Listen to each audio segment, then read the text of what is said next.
Assalamu alaikum, my dear students. How are you all? I hope you all are fine. This is your class 4 amazing science book, and I'm from Doina Public School. Today I'm going to explain you unit number 5, and the name of chapter is Matter and its States. In this chapter we are going to study about matter and its different states. Okay, जिस तरह आपको class 3 में पढ़ा चुकी हूँ कि matter के बारे में पूरी डिटेल आपको बता दी है कि मैटर क्या कहलाते हैं, किस तरीके से वो बनते हैं, उनके जो 3 स्टेट्स होती हैं वो कौन कौन सी होती हैं. Anything that has weight and take up space is called matter. जितनी भी दुनिया में ऐसी चीज़ें हैं जिनका वज़न हो और जो जगह घेरती हो मीन्स टेक अप स्पेस, वो चीज़ें क्या कहलाती हैं? Matter. Okay, now page number 43, paragraph number 1, topic is matter. There are many different kind of thing in the world. They are different shape, size and colors. दुनिया में जितनी भी चीज़ें हैं वो अलग अलग तरीके से बनी हुई हैं, उनके अलग अलग शेप्स हैं, उनके अलग अलग साइजेस हैं. Some are hard, some are soft. कुछ जो है वो हार्ड हैं और कुछ जो है वो सॉफ्ट हैं. Some are warm and some are cold. कुछ गर्म है और कुछ ठंडे हैं. They may be wet or dry, rough or smooth. All of these things look and feel different from each other. जितनी भी मैं आपको ये चीज़ें बता रही हूँ मैटर जो कि कहलाती हैं वो चीज़ें जो इनका वज़न होता है और जो जगह घेरती हैं वो चीज़ें कहलाती हैं मैटर. अब चाहे वो चीज़ सॉफ्ट हो, हॉट हो और अदर कि वो इलास्टिक फॉर्म में हो, किसी भी फॉर्म में हो, सॉफ्ट हो, हार्ड हो, तो वो क्या कहलाती है? मैटर कहलाती है. इसका इंट्रो अगर आपको चाहिए मैटर का पूरा के असल मैटर होते क्या है तो आप क्लास 3 की वीडियो में जाके भी देख सकते हैं इसको. All thing in the world have weight and take up. Class 3 में चैप्टर मैटर मैंने एक्सप्लेन किया है, ठीक है, वही टॉपिक है इसमें भी. All thing in the world have weight and take up space. Anything that take up space is and has weight is called matter. वही बात दोबारा यहाँ पे बताई गई है. is made up of tiny particles called atom. There are millions and millions of atom in tiny grain of sands. अब matter जो है वो बनते किससे हैं? जिस तरह मैं आपको एग्जांपल दूँ कि कतरा कतरा दरिया बनता है, तो यही एक एग्जांपल है कि एक मैटर किस तरीके से तैयार होता है. एक बहुत ही टाइनी और बहुत ही स्मॉलेस्ट पार्टिकल जो कि नज़र भी नहीं आता, बिल्कुल ज़रा जैसा होता है, वो कहलाता है एटम. ठीक है, यानी जितने भी मैटर हैं वो किससे बने हुए होते हैं? एटम से. और यहाँ पे एग्जांपल दी है million of atom in a tiny grain of sand. बिल्कुल जो ज़रा होता है ना रेत का, बिल्कुल उस फॉर्म में एक एटम पाया जाता है. अब हम पढ़ेंगे कि स्टेट्स ऑफ मैटर. ये भी मैं आपको पहले पढ़ा चुकी हूँ. States of matter can be found in three forms और स्टेट्स, या तो हम उसको फॉर्म 3 फॉर्म्स भी कह सकते हैं और 3 स्टेट्स भी कह सकते हैं. The states of matter depend on the arrangement of its particle and also on the amount of space between them. हम मैटर की स्टेट्स की जो इस तरह स्टडी करते हैं वो किस बेस पे करते हैं? वो हम उसके पार्टिकल्स की अरेंजमेंट के ऊपर स्टडी करते हैं. फॉर एग्ज़ाम्पल अगर एक सॉलिड है तो सॉलिड के पार्टिकल टाइटली पैक्ड होंगे और बिल्कुल क्लोज होंगे. और यही अगर मैं लिक्विड की एग्जांपल तो लिक्विड के पार्टिकल्स स्लाइटली मूव होंगे, बहुत ही स्लो मूव होंगे. और सेकंड है गैसेस, तो गैसेस के पार्टिकल बहुत ही फ्रीली मूव कर रहे होते हैं. तो हम पार्टिकल्स को देखते हुए मैटर की फॉर्म्स पहचानते हैं कि वो कौन सी फॉर्म है. Matter can be in solid form, in liquid form और in the form of a gas. या तो वो सॉलिड फॉर्म में होगी या लिक्विड फॉर्म में होगी या गैस फॉर्म में होगी. यानी इसका अंदाज़ा हम उसके पार्टिकल्स की स्टडी करते हुए भी लगा सकते हैं. Rock is solid, water is liquid and oxygen is a gas. कुछ एग्जांपल्स यहाँ पे बताई हुई हैं सॉलिड की, लिक्विड की और गैस की. Solid, in a solid the particles are close together. Solid के अंदर पार्टिकल बिल्कुल क्लोज और टाइटली पैक्ड होते हैं. They are link to each other and are arrange regularly. Therefore a solid have fix volume and a fix shape. यही वजह है कि एक सॉलिड का फिक्स शेप्ड होता है. क्यों? क्योंकि इसके पार्टिकल्स टाइटली पैक्ड होते हैं और बिल्कुल क्लोज होते हैं, दूसरे से अरेंज फॉर्म में होते हैं. यही वजह है कि एक सॉलिड का प्रॉपर शेप हमें नज़र आ रहा होता है.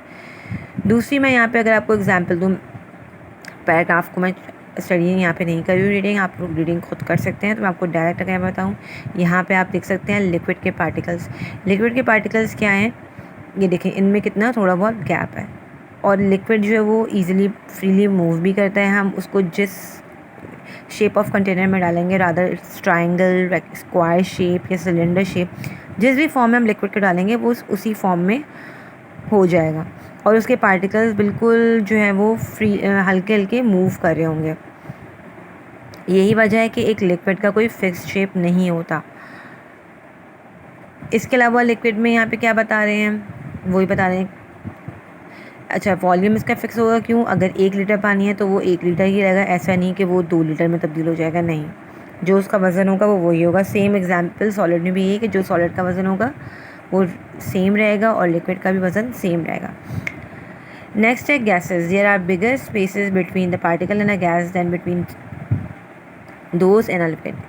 गैस दोनों के मुकाबले में इसके पार्टिकल बहुत ही फ्रीली मूव कर रहे होते हैं एयर के अंदर। ऑक्सीजन इसकी एग्जाम्पल दी है गैस में, they are not link and can move freely in all direction. For this reason a gas has no shape and no fix volume. यही वजह है कि गैस का कोई ना प्रॉपर एक वज़न पता चलता है और ना ही कोई प्रॉपर शेप का अंदाज़ा लगा सकता है। ठीक है, इस अगर आप एक बलून की एग्जांपल लें, बलून में मैं एयर फिल कर देती हूँ, लेकिन आप देखते हैं कुछ तो उसको 3, 4, 5 घंटे बाद वो आहिस्ता तो खुद ही इसमें से एयर निकलनी शुरू हो जाती है, वो उसका साइज़ जो है वो चेंज हो जाता है। तो यही वजह है कि एक गैस का शेप और उसका जो वज़न है उसका अंदाज़ा नहीं लगाया जा सकता। Now move on to page number 44। Matter can change it states. इस पैराग्राफ में टोटल आपको ये बता रहे हैं कि मैटर जो है वो अपनी स्टेट्स किस तरीके से चेंज करते हैं, उनके ऊपर ऐसी क्या कंडीशंस डाली जाती हैं जिस वजह से उनकी फॉर्म्स यानी उनका जो स्टेट होता है वो जाता है। For example when ice is solid, a solid is heated, it change into water. अगर मैं एक आइस की एग्जाम्पल हूँ यानी एक बर्फ़ की अगर मैं एग्जाम्पल हूँ और उसको मैं हीट अप करूँ, तो हीट अप करने के बाद क्या होता है, वो किस में तब्दील हो जाता है, वाटर में। और फिर वो यानी एक आइस सॉलिड फॉर्म में था उस वक्त, और जब वो वाटर हुआ, जब मैंने उसको हीट दिया वो वाटर में कन्वर्ट हो गया, तो वो किस फॉर्म में आ गया मेरे पास, लिक्विड फॉर्म में। तो ये क्या हुई, मैटर की स्टेट चेंज हो गई। ठीक है, पहले मैंने आपको पढ़ाई थी स्टेट्स ऑफ मैटर जिसमें हमने पढ़ा सॉलिड, लिक्विड एंड गैसेस। फिर अब हम ये स्टडी कर रहे हैं कि हम मैटर की स्टेट चेंज कैसे हो सकती है, मतलब कि एक सॉलिड लिक्विड कैसे बनेगा, या लिक्विड सॉलिड कैसे बनेगा, या वो गैस में कैसे चेंज होगा। अब हम उसके बारे में स्टडी करेंगे। How a change of states अगर किस तरीके से इनमें चेंजिंग होती है, क्या वजूहत होती हैं। Heating make the particle in a substance move faster and knock each other further apart.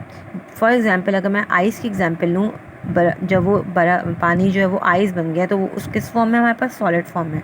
और जब सॉलिड फॉर्म में हमारे पास कोई चीज़ मौजूद होती है तो उसका मतलब ये है कि उसके पार्टिकल्स जो है वो क्लोजली और टाइटली पैक्ड हुए हुए हैं और अरेंज हुए हैं। अब मैंने क्या करा, उस आइस क्यूब को मैंने हीट दिया। अब ऑब्वियसली हमें ये पता है कि जितने भी चीज़ें हैं सब में जो है वो जो है वो हीट में, हमें पता है कि हीट में टेम्परेचर होता है। जब मैंने उसको हीट अप किया तो आहिस्ता आहिस्ता उसकी गर्माइश की वजह से जो सॉलिड के पार्टिकल्स थे बर्फ़ के अंदर वो आहिस्ता आहिस्ता मेल्ट होने शुरू हुए और उनके अंदर हरारत पैदा शुरू होने लग गई। जब उनके अंदर हरारत पैदा हुई तो उनके पार्टिकल्स आपस में एक दूसरे से टकराने लगे, उनमें जोश पैदा होना शुरू हो गया, और फिर वो आहिस्ता आहिस्ता वो बर्फ़ मेल्ट होती गई। जिस तरीके से उन पर पार्टिकल्स अपना प्रेशर डालना शुरू करा और फिर आहिस्ता आहिस्ता वो आइस जो पूरी मेल्ट हो गई। As they begin to move around freely a change of state occur. जिस तरीके से उन्होंने फ्रीली मूव करना शुरू कर दिया सॉलिड के पार्टिकल्स ने यानी आइस के बर्फ़ के पार्टिकल्स ने, उतनी ही जल्दी उनके अंदर चेंजेस आना शुरू हो गए। For example when a solid such as ice heated its particle begin to move. वही जो मैंने आपको बताया कि इसके पार्टिकल्स मूव होने लग जाते हैं।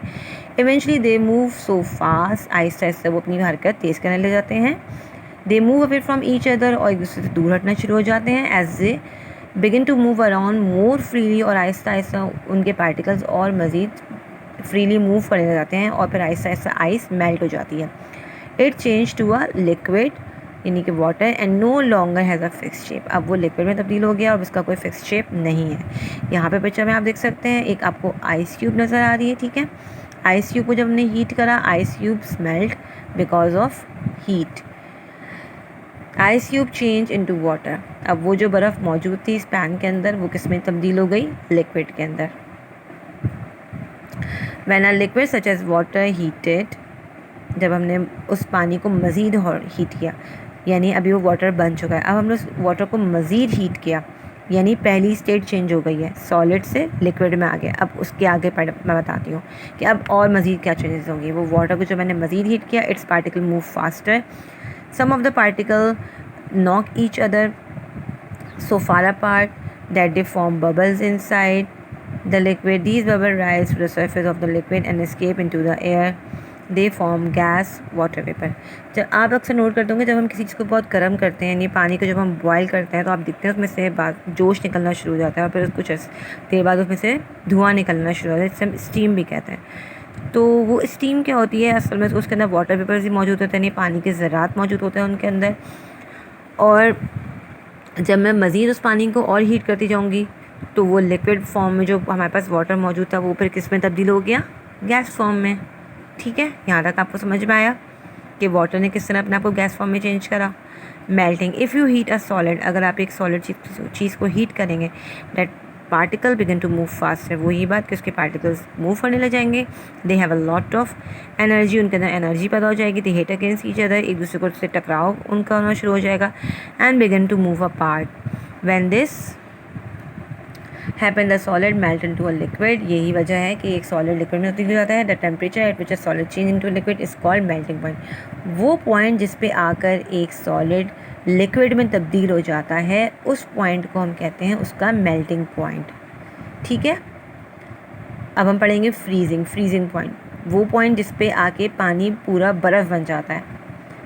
ठीक है, यानी अगर मैं दोनों की डेफिनेशन आपको बताऊं, फ्रीजिंग पॉइंट की और बॉयल, तीनों की, melting point, freezing point, boiling point, इसके आगे आप पॉइंट समझ में आ जाएगी। मेल्टिंग पॉइंट की डेफिनेशन क्या है, वो पॉइंट जिस पे लिक्विड आके सॉलिड जो है वो तब्दील हो जाए पूरा लिक्विड में, उस पॉइंट को हम कहते हैं melting point. Freezing, when water is put into a freezer it cool down, जब हम एक पानी के प्याले को फ्रिज में रखेंगे तो वो क्या होना शुरू हो जाएगा, it a particle lose energy, उनकी एनर्जी ऐसे से ख़त्म होनी शुरू हो जाएगी। दिस स्लो डाउन, और बिल्कुल वो एक स्टेबल फॉर्म में आ जाएंगे और बिल्कुल मूव करना छोड़ देंगे। They move closer to each other and the liquid become a solid. जब हमने फ्रीज़र में रखा तो ऑब्वियसली हमें पता है कि हम पानी को फ्रिज में रखते हैं तो वो क्या बन जाता है, आइस। वो पॉइंट जिस पे आके वो पानी पूरा बर्फ़ बन जाता है उसको हम कहते हैं उसका फ्रीजिंग पॉइंट। और वाटर फ्रीजिंग पॉइंट जो है वो 0 डिग्री सेंटीग्रेड होता है। 0 डिग्री सेंटीग्रेड पे आके जो है वो सॉलिड जो है वो आइस में तब्दील हो जाता है। Now second topic is boiling. When water is heated bubble appear on its surface as we begin to boil, जब हमने एक पानी को हीट किया तो उसमें से बबल्स निकलने शुरू हुए। बबल्स निकलने शुरू हुए तो उसमें मतलब है कि पानी आहिस्ता आहिस्ता उसके अंदर हरारत पैदा होती जा रही है। The temperature at which a liquid boil, वो टेम्परेचर यानी वो हरारत जिस पर आकर लिक्विड पूरा बॉयल हो जाए उसको हम कहते हैं बॉइलिंग पॉइंट। और the boiling point of water is 100 degree centigrade.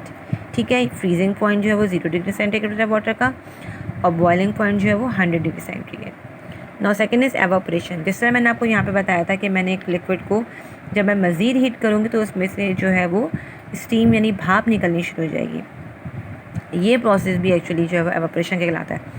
Liquid water change into a gas, water vapour, this can happen even without boiling. अच्छा, एक प्रोसेस ऐसा भी है, यहाँ मैंने आपको हीट की एग्जांपल दिया, कुछ प्रोसेस ऐसे हैं जिसमें बिना हीट के भी एवापोरेशन होती है। जैसे if you leave some water in an uncovered pan it slowly changes into a water vapour, fine the pan become dry. अक्सर हम लोग जब अपने बर्तन धोते हैं घर में, प्लेटें गीली होती हैं या पतीलियाँ होती हैं थोड़ी सी गीली हो रही होती हैं, लेकिन आप नोट करें जब हम उनको छोड़ देते हैं कुछ देर बाहर तो थोड़ी 1-2 घंटे बाद वो जो हमारे पास प्लेट्स होती हैं वो बिल्कुल ड्राई हो जाती हैं। जबकि वो पहले गीली थी, उनमें पानी मौजूद था, लेकिन वो ड्राई क्यों हो जाती हैं, क्योंकि उन पर धूप पड़ रही होती है या हवा लग रही होती है, वो उस पानी को आहिस्ता आहिस्ता खुश्क कर देता है। यानी खुश्क का मतलब क्या है कि वो पानी आहिस्ता आहिस्ता एवापोरेट होना शुरू हो जाता है, हवा में मिक्स होना शुरू हो जाता है, जिसकी वजह से जो वो प्लेट बिल्कुल हमारी ड्राई हो जाती है। This change from a liquid to a gas, ये वाली चेंज जिसमें एक पानी लिक्विड जो वो गैस में तब्दील हो गया, इसको हम क्या कहते हैं, एवापोरेशन। ठीक है, यानी जब पानी हवा में एवापोरेट हो जाता है वाटर वेपर बन के, उस प्रोसेस को हम कहते हैं एवापोरेशन। ठीक है, अक्सर आप लोग देखते होंगे पानी फर्श पे गिर जाता है हमसे, और या बाहर बारिश का पानी की एग्जाम्पल है मैं लूँ, अगर बाहर बारिश हो रही है और सड़कों पे पानी होता है, थोड़ा बहुत जो पानी होता है वो आप देखते हैं कि वो खुद ही ड्राई हो जाता है। वो क्यों होता है? तो धूप की रोशनी पड़ी होती है, वो उसको एवापोरेट कर रहा होता है। ठीक है, 9 second is condensation. Put some ice cube in a glass, ice cubes को आप ग्लास में डालें, you will see that the drop of water from on the outside of the glass. This happens because water vapor on the air changes into water droplets when it touch a cold surface. This change of water vapor or gas into a liquid is called condensation. अच्छा, condensation की example क्या है? यहाँ पे देखें, अगर मैं आपको बताऊँ, ये आपको ग्लास नज़र आ रहा है, इसके अंदर बहुत सारी आइस क्यूब्स रखी हुई हैं। ठीक है, मैं इस ग्लास को डाइनिंग टेबल के ऊपर रख दूँ और ऊपर फ़ैन भी चल रहा हो, जो भी हो, थोड़ी देर बाद आप देखते हैं कि ग्लास जो वो बाहर से भी हमारा गीला हो जाता है। इसकी एग्जांपल ये है कि हम जब स्कूल में वाटर बॉटल लेके जाते हैं, जब वो बहुत ठंडी होती है तो उसके ऊपर हम देखते हैं वो हल्की सी गीली हो जाती है। ऐसा तो नहीं है कि वो अंदर की बॉटल का पानी बाहर आ गया, ऐसा नहीं होता। वो क्यों होता है? एक तो वो बॉटल ठंडी हो रही होती है, फिर क्या होता है, हमारी एयर के अंदर जो वाटर वेपर्स मौजूद है हमारी हवा के अंदर, वो क्या होता है, जब वो किसी ठंडी चीज़ से टकराते हैं, किसी भी ठंडे सरफेस से टकराते हैं, तो वो चीज़ हल्की सी नम हो जाती है, गीली हो जाती है। वो क्यों होता है? क्योंकि जो हमारी एयर के अंदर वाटर वेपर्स मौजूद होते हैं, वो किसी ठंडी चीज़ से टकराते हैं, तो वो वेपर्स उन चीज़ों पर आके लगना शुरू हो जाते हैं और हमें वो चीज़ हल्की सी नम यानी गीली महसूस होती है। उस प्रोसेस को कहते हैं कंडेंसेशन। ठीक है, यहाँ पे क्या लिखे हैं? The change of water vapour, यानी वो वाटर वेपर जो हमारी एयर में मौजूद थे, या जो गैस की एग्जांपल है, वो चेंज हुआ किस में? लिक्विड में। कैसे नज़र आया अभी? फॉर एग्जांपल ये ग्लास है, इसमें पानी भरा हुआ और ये रखा हुआ है लॉन्च में आपके, हल्का सा आप देखेंगे ग्लास ऊपर से गीला हो रहा है। क्यों हो रहा है? क्योंकि जो हमारी एयर के अंदर जो हमारे वाटर वेपर्स मौजूद थे वो दोबारा क्या बन गए? लिक्विड बन गए। इस प्रोसेस को हम क्या बोलते हैं? कंडेंसेशन। ठीक है, यहाँ पे मैंने आपको अलग अलग बताया। पहले मैंने पढ़ा है एवापोरेशन, वो प्रोसेस होता है जिसमें पानी भाप बन के हवा में मिक्स हो जाता है किसी भी ज़रिए। ठीक है, नहीं ड्राईनेस की वजह से और हवा की वजह से, तो वो प्रोसेस होता है हमारा एवापोरेशन, यानी एवापोरेट हो गए।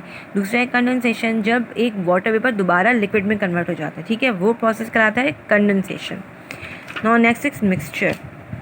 Mixture contain more than one substance, it is not a pure substance. Mixture एक ऐसा सब्सटेंस हम ये नहीं कहते कि बिल्कुल खालिस कोई सब्सटेंस हमारे पास। Air is a mixture of many gases. अगर मैं हवा की एग्जांपल लूँ तो हमारी हवा के अंदर बहुत सी गैसेज मौजूद होती हैं। Coffee is a mixture of water, sugar and coffee beans. अगर मैं कॉफ़ी की एग्जांपल लूँ तो कॉफ़ी के अंदर भी बहुत सारी चीज़ें मिक्स होती हैं। एग्जांपल शुगर, आजकल तो मिल्क पाउडर भी जो है वो कॉफ़ी के अंदर शामिल होने लग गया। तो ये चीज़ें सब क्या कहलाती हैं? मिक्सचर्स कहलाती हैं। Ice cream is a mixture of milk, sugar and cream. Ice cream की एग्जाम्पल तो आइसक्रीम किसका मिक्सचर है? मिल्क, शुगर और क्रीम का। A fizzy drink is a mixture of water, sugar and carbon dioxide. Cold drink की example लें तो वो किसका मिक्सचर है? Water, sugar and carbon dioxide gas उसमें मिक्स होती है। कॉइन्स की अगर मैं बात करूँ, जो हम लोग कॉइन्स नॉर्मली यूज़ कर रहे होते हैं, उनके अंदर मेटल्स मौजूद होता है। ठीक है, अब हम पढ़ेंगे काइंड्स ऑफ मिक्सचर, ही अलग अलग तरह के मिक्सचर्स जो होते हैं।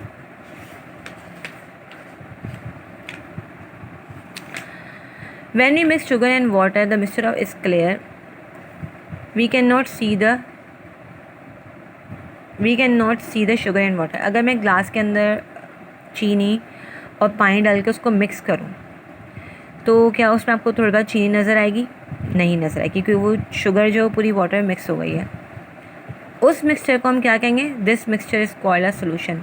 सोल्यूशन यानी हम किसी ऐसे उस मिक्सचर को बोलते हैं जिसके अंदर कोई चीज़ पूरी तरीके से प्रॉपरली मिक्स हो गई हो, तो वो हमारा क्या कहलाता है? Mixture solution. We can not see the sugar because it has mix with the water. हम शुगर को नहीं देख सकते क्योंकि वो पूरी पानी में मिक्स हो गई है। The sugar has dissolve in the water, यानी हमें ये पता है कि शुगर जो है पानी के अंदर डिज़ोल्व हो जाती है। डिज़ोल्व का मतलब क्या है? वो चीज़ें जो किसी भी चीज़ के अंदर बासानी हल हो जाए पूरे तरीके से। ठीक है, वो चीज़ें क्या कहलाती हैं? सॉल्युबल। ठीक है, एक वर्ड यहाँ पे मैं आपको पढ़ाऊँगी, सॉल्युबल होता है और इनसॉल्युबल होता है। सॉल्युबल उन चीज़ों को बोलते हैं जो किसी भी सोल्यूशन के अंदर पूरी मिक्स हो जाती हैं, वो चीज़ें होती हैं सॉल्युबल। उसे हम कहते हैं कि this thing is soluble in water. ठीक है, in a solution of sugar and water the sugar is called the solute and the water is called the solvent. अच्छा, अब मैं आपको ये बात बता दूँ, ये आपको पता होना चाहिए कि सॉल्यूट और सॉल्वेंट क्या होता है।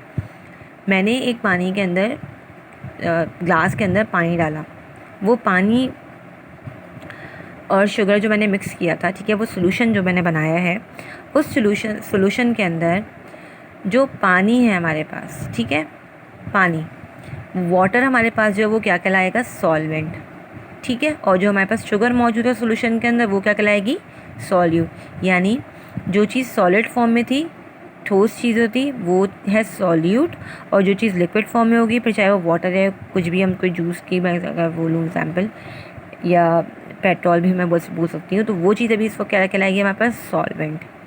We say that the sugar is soluble in water, जिसको हम ये बोल सकते हैं कि वाटर, शुगर जो है वो वाटर के अंदर सॉल्युबल होती है। Salt is also soluble in water, नमक भी जो है पानी के अंदर मिक्स हो जाता है। Sugar and salt are more soluble in hot water then in cold water. ये तो हम सबको ही पता है कि अगर हम किसी गर्म पानी के अंदर चीनी मिक्स करेंगे, नमक मिक्स करेंगे, तो वो जल्दी मिक्स हो जाएगी, लेकिन अगर हम ठंडे पानी में डालते हैं तो उसको थोड़ा टाइम लगता है मिक्स होने में। This means that more sugar और solid will dissolve in hot water then in cold water. यानी हम इसको इस तरीके से भी कह सकते हैं कि शुगर और सॉल्ट जो है वो हॉट वाटर के अंदर जल्दी सॉल्युबल होगी as compare to cold water, ठीक है। नेक्स्ट है suspension. Some substance are not soluble in water, कुछ चीज़ें हैं जो पानी के अंदर मिक्स नहीं हो पाती। We says that they are insoluble, जिस तरह आपको बताया कि जो चीज़ें मिक्स नहीं होंगी वो इनसॉल्युबल कहलाती हैं, और जो मिक्स होती हैं वो सॉल्युबल कहलाती हैं। They do not dissolve in water. अच्छा, अब एग्जाम्पल मैं आपको यहाँ पे सिंपल दे देती हूँ। सैंड और चॉक, यानी रेत और चॉक जो हमारी नॉर्मल यूज़ होती है, ये ऐसी चीज़ें हैं जिसको हम पानी में कितना भी मिक्स कर लें वो पानी के अंदर मिक्स नहीं हो पाएंगी। The chalk is insoluble in water, it has not dissolve in water, we call this mixture is called suspension. वो सोल्यूशन, सॉरी वो मिक्सचर जिसके अंदर जो है वो कुछ सॉलिड जो है उस प्रॉपरली मिक्स नहीं हो पाया। अब वो सॉलिड का हमसे एग्जांपल दी मैंने सैंड और चॉक की, तो वो मिक्सचर क्या कहलाता है, सस्पेंशन, ठीक है। पहले मैंने आपको बताया सॉल्यूशन क्या कहलाता है, वो जिसके अंदर कोई चीज़ पूरी मिक्स हो गई हो, एग्जांपल दी मैंने आपको शुगर एंड वाटर की, वो कहलाता है सॉल्यूशन। दूसरा है सस्पेंशन, जिसके अंदर कोई चीज़ प्रॉपरली मिक्स नहीं हो पाई, एग्जांपल दी मैंने आपको सैंड एंड चॉक की, ठीक है। अब एक और है मिक्सचर, वो है एग्जाम्पल इमल्जन। इमल्जन कौन सा मिक्सचर है, फॉर एग्ज़ाम्पल मैं आपको डायरेक्ट बता देती हूँ यहाँ पे कि अगर एक वाटर के अंदर ऑयल गिर जाए या मैं ऑयल को डालूँ तो क्या आपको लगता है वो प्रॉपरली मिक्स हो पाएगा, नहीं। सेम एग्जांपल अगर मैं पेट्रोल की भी दे दूँ, पेट्रोल को भी अगर आप पानी में डाल दें तो वो भी जो है थोड़े से बहुत बबल्स नज़र आते हैं। तो क्या होता है, ऑयल के छोटे से बबल्स हैं वो पानी के अंदर ऊपर तैरते हुए नज़र आ जाते हैं हमें, यानी जबकि दोनों लिक्विड ही हैं, है तो वो भी ऑयल लिक्विड है, वाटर भी लिक्विड है, लेकिन क्या हुआ, ऑयल उसके अंदर प्रॉपरली मिक्स नहीं हुआ, ऑयल्स के अपने बबल फॉर्म में बिल्कुल वो ऊपर से पानी के ऊपर नज़र आने लग जाएगा, ठीक है। यहाँ पे देखें, oil is not soluble in water, oil and water do not mix properly, बिल्कुल प्रॉपरली मिक्स नहीं होंगे। This type of mixture is called an emulsion, ठीक है। यहाँ पे आप देख सकते हैं ये इस तरह यहाँ पे ऑयल पानी के ऊपर आ गया, तो ये वाला इमल्जन, ठीक है। No next topic is alloy. अच्छा, एलॉय क्या होते हैं, एलॉय वो होते हैं जिनके अंदर मिक्सचर ऑफ मेटल, यानी कि बहुत सारे मेटल्स उसके अंदर शामिल होते हैं। कॉइन्स एग्जांपल है, कॉइन एंड कुकिंग पॉट जो हैं हमारे पास, ये सब हमारे किससे बने हुए होते हैं, मिक्सचर ऑफ मेटल्स होते हैं जो कि एलॉय भी कहलाते हैं, एलॉय से बने हुए होते हैं। Brass is an alloy of copper and zinc metal, bronze is an alloy of the metal copper and tin. यहाँ पे सब एग्जांपल दी हुई हैं। मिक्सचर वो वाले मिक्सचर जिनके अंदर बहुत सारे मेटल्स मिले हुए होते हैं, एग्जांपल एक ब्रॉन्ज की भी दी हुई है जिसके अंदर क्या लिखा हुआ है यहाँ पे, bronze is an alloy of metal copper and tin. अब यहाँ पे आप एग्जांपल आपको नज़र आ रही है, यहाँ पे कॉपर से बना हुआ, ठीक है। इसके अलावा ये ब्रॉन्ज और यहाँ पे आपको ब्रास की नज़र आ रही है, ठीक है। सेपरेटिंग मिक्सचर, अच्छा देखिए यहाँ पे हम अभी डिस्कस करें कि मिक्सचर किस तरह बनता है, चीनी पानी से या जो है नमक सॉरी चॉक एंड वाटर से। अब एक मिक्सचर को हम अलग कैसे करेंगे, बहुत सारे तरीके हैं एक मिक्सचर को अलग करने के, कुछ तरीके ऐसे भी इसमें प्रॉपरली अलग नहीं होते लेकिन कुछ में थोड़े बहुत हो जाते हैं। देखिए यहाँ पे क्या दिखा रहा है, फ़िल्टरिंग प्रोसेस कैसे अलग हुआ। एक पानी के अंदर जो है वो सैंड डली हुई थी, रेत डला हुआ था, ठीक है। उन्होंने क्या करा, ये एक जो है ये इस तरह का एपरेटस होता है हमारे पास, फ़िल्टर करने के लिए इसका इस्तेमाल किया जाता है। यहाँ पे जो है वो एक पेपर लगा हुआ होता है, इसे हम फ़िल्टर पेपर कहते हैं। ये क्या करता है, जो सॉलिड पार्टिकल्स होते हैं उसको अंदर अपने अंदर एब्जॉर्ब करके रोक लेता है, और यहाँ पे ट्यूब होती है, इस ट्यूब से जो है वो लिक्विड जितना भी होता है वो यहाँ से निकलता हुआ बाहर आ जाता है। करता क्या है, वैसे तो ये फ़िल्टरिंग लिखा हुआ है, ऐसा नहीं है कि एक सैंड पानी में रेत मिला हुआ है, मैंने उसको फ़िल्टर करके डाला, वो पूरा साफ़ पानी हो गया। ये एक सिर्फ एक मैनुअल सी जो है वो इंस्ट्रूमेंट है। यहाँ पे क्या दिखा रहे हैं, इस तरह का यहाँ पे एक जो है वो ट्रायंगल शेप में लगा हुआ होता है, यहाँ पे एक ट्यूब होती है, फ़िल्टर पेपर लगाते हैं। एक हमारे पास मिक्सचर मौजूद होता है जिसके अंदर सैंड डली हुई होती है, वो जहाँ से हम डालते हैं, जब हम डालते हैं तो वो क्या करता है, जितना भी फ़िल्टर पेपर, जितनी भी सैंड होती है वो फ़िल्टर पेपर अपने अंदर उसको एब्जॉर्ब, उसको रोक लेता है, और जो वाटर होता है हमारा वो नीचे से बीकर की तरफ आ जाता है। यहाँ पे क्या लिखा हुआ है, फ़िल्टर्ड वाटर। ये वाला प्रोसेस हमारा क्या कहलाता है, फ़िल्टरिंग प्रोसेस, फ़िल्ट्रेशन का प्रोसेस कहलाता है ये वाला, ठीक है। सेकेंड है हमारे पास बाय एवापोरेटिंग। एवापोरेटिंग मैं आपको पहले बता चुकी हूँ, जब कोई चीज़ एवापोरेट हो जाए मतलब भाप बन के उड़ जाए। Soil can be separated from water. हम नमक को पानी से अलग कर सकते हैं, कैसे, बाय हीटिंग द सॉल्यूशन। अगर हम उस सॉल्यूशन को हीटअप करें तो वो पानी में से नमक अपने अंदर अलग कर लेगा। एग्जाम्पल क्या है, दिखाती हूँ आपको। यहाँ पे एक छोटा सा इस तरह बाउल फॉर्म में लिया हुआ है, इस पानी के अंदर सॉल्ट मौजूद है और पानी है। इसको क्या करा उसने, हीटअप किया, फ्लेम नीचे रखा और यहाँ पे हीट किया। अब पानी जो है आपको पता है कि जितना हम उसको हीट करते जाएंगे उसको बबल्स बनने शुरू हो जाएंगे, और फिर कुछ देर बाद उनसे भाप बननी शुरू हो जाएगी, और जितने भी वाटर जो है वो वाटर वेपर्स बन के हमारे एयर में एवापोरेट हो जाएगा। अब जो सॉलिड पार्टिकल्स हैं, सॉल्ट, वो तो एवापोरेट नहीं होगा क्योंकि वो सॉलिड है, ठोस है, सख्त है। वो क्या होगा, वो सारा नीचे आके पूरे पैन पे चिपक जाएगा, और जितना भी वाटर होगा वो पूरा एवापोरेट हो जाएगा।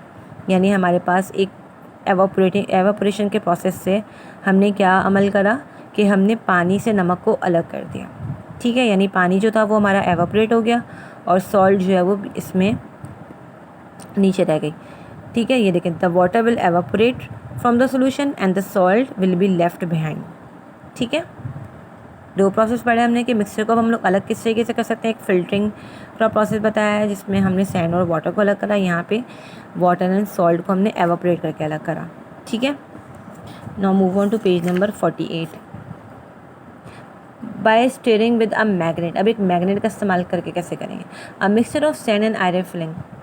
अब एक मिक्सचर ऐसा है जिसमें सैंड मौजूद है और आयरन फिलिंग्स यानी वो जो बारी बारी से मेटल फॉर्म के होते हैं उसकी एग्जांपल दे रहे हैं यहाँ पे। उसको कैसे अलग करेंगे, मैग्नेट के थ्रू। जैसे एक मिक्सचर मौजूद है, उसके अंदर बहुत सारी जो है वो रेत मौजूद, सैंड मौजूद है, सैंड के अंदर जो आयरन्स के जो है वो भी मौजूद है। अब उन्होंने क्या करा, उसके ऊपर से एक मैग्नेट को गुजारा। अब जाहिर सी बात है, अब जब मैं मैग्नेट को उस मट्टी के ऊपर से घुमाऊंगी तो जितना भी मेटल फॉर्म का जो भी चीज़ होगी वो, यानी यहाँ पे हम आयरन की बात कर रहे हैं, वो जितने भी आयरन मौजूद होगा यहाँ पे, वो सारा किस पर आके चिपक जाएगा, मैग्नेट के ऊपर। The iron filings will stick to the magnet and the sand will be left behind. जितनी भी आयरन फिलिंग्स होंगी वो सारी मैग्नेट पर आके चिपक जाएंगी, और जो हमारे पास पीछे क्या रह जाएगा, सैंड। नेक्स्ट है by adding water. A mixture of color substance in a black ink can be separated by adding water to it. यहाँ पे एक ऐसे मिक्सचर की बात कर रहे हैं जो कि एक कलर सब्सटेंस का मिक्सचर है, और वो जो है वो इन कलर सब्सटेंस का मिक्सचर किससे मौजूद है, ब्लैक इंक के अंदर। उसको हम मज़ीद सेपरेट किस तरह करेंगे, यहाँ पे सिर्फ एक एग्जांपल दी जा रही है, ऐसा नहीं कि वो पूरा प्रॉपर्ली वो बिल्कुल अलग हो जाएगा। उन्होंने क्या बोला कि उसके अंदर हम मज़ीद जब एक पाइन ऐड कर देंगे तो वो क्या होगा, जो डार्क फॉर्म का कलर होगा वो नीचे हो जाएगा, और जो क्लियर सोल्यूशन है थोड़ा सा ऊपर की तरफ आ जाएगा। सेम ऐसी एग्जांपल यहाँ पे दे रहे हैं बाय डिकेंटेशन। इसमें क्या बता रहे हैं, एक इनसॉल्युबल सॉलिड, यानी कि वो सॉलिड जो कि पानी में मिक्स नहीं हो रहा था। एग्जांपल मैं दूँ आपको चॉक की, जो मैंने आपको बताया था, पानी में मैंने चॉक को मिक्स करा तो वो क्या हुआ, बारीक बारीक से ज़र्रे मिक्स होंगे, लेकिन कुछ जो मोटी मोटी चॉक होगी वो तो मिक्स नहीं हो पाएगी, वो नीचे रह जाएगी। इन्होंने क्या करा, एन इनसॉल्युबल सॉलिड, एग्जांपल मैं आपको देती हूँ चॉक और वाटर की, can be separate from a liquid. हम इसको सेपरेट कर सकते हैं कैसे, जब उसके अंदर हम मज़ीद by pouring off the clear liquid, जब उसके अंदर मज़ीद हम कोई भी लिक्विड डालें, एग्जाम्पल वाटर के ले लूँ, मैं उसके अंदर जब और मज़ीद पानी डालूँगी तो फिर क्या होगा, जो सॉलिड पार्टिकल्स होंगे वो नीचे रह जाएंगे, यानी the insoluble substance will remain at the bottom, यानी जो मोटे मोटे पार्टिकल्स होंगे सॉलिड के वो तो नीचे रह जाएंगे, और जो अच्छा साफ़ पानी होगा थोड़ा सा ज़्यादा, थोड़ा सा क्लाउडी टाइप का वाटर जो होगा वो थोड़ा सा ऊपर की तरफ आ जाएगा। तो इससे भी हमने क्या हुआ, थोड़ा बहुत सेपरेशन का प्रोसेस कर दिया। ये वाला प्रोसेस क्या कहलाता है, डिकेंटेशन। ठीक है, ये वाले प्रोसेस जो है वो थोड़े बहुत आपको सिखाए गए हैं कि किस तरीके से हम एक चीज़ को, मिक्सचर को जो वो सेपरेट कर सकते हैं इन प्रोसेस के ज़रिए, जैसे बाय डिकेंटेशन है, एवापोरेशन है या फिल्ट्रेशन है। ठीक है, यहाँ पे हमने इस चैप्टर में स्टडी करा था मैटर के बारे में, 3 स्टेट्स ऑफ मैटर स्टडी करी, उनके पार्टिकल्स के बारे में, फिर किस तरह मैटर अपनी फॉर्म्स, स्टेट्स चेंज करता है। Then evaporation, condensation and mixture. Evaporation यानी जब एक लिक्विड जो है वो वाटर वेपर में एवापोरेट फॉर्म में तब्दील होकर एवापोरेट हो जाता है। फिर कंडेंसेशन यानी एक वाटर वेपर लिक्विड में जब चेंज होता है। मिक्सचर यानी हमने अलग अलग तरीके मिक्सचर्स पढ़े, किस किस तरीके मिक्सचर होते हैं, फिर उन मिक्सचर को सेपरेट करने के कुछ प्रोसेस हमने पढ़े। ठीक है, आई होप यहाँ तक आपको चैप्टर समझ में आ गया होगा, और अगर कुछ आपको मैटर से रिलेटेड कुछ चीज़ें बेसिक नहीं समझ में आ गई तो वो आप लोग क्लास 3 की चैप्टर में जाके वीडियोस में जाके देख सकते हैं, पूरा मैटर का उसमें डिफाइन हुआ है। Okay, I hope you all are fine, sorry, I mean take care all, see you in my next video, अल्लाह हाफ़िज़।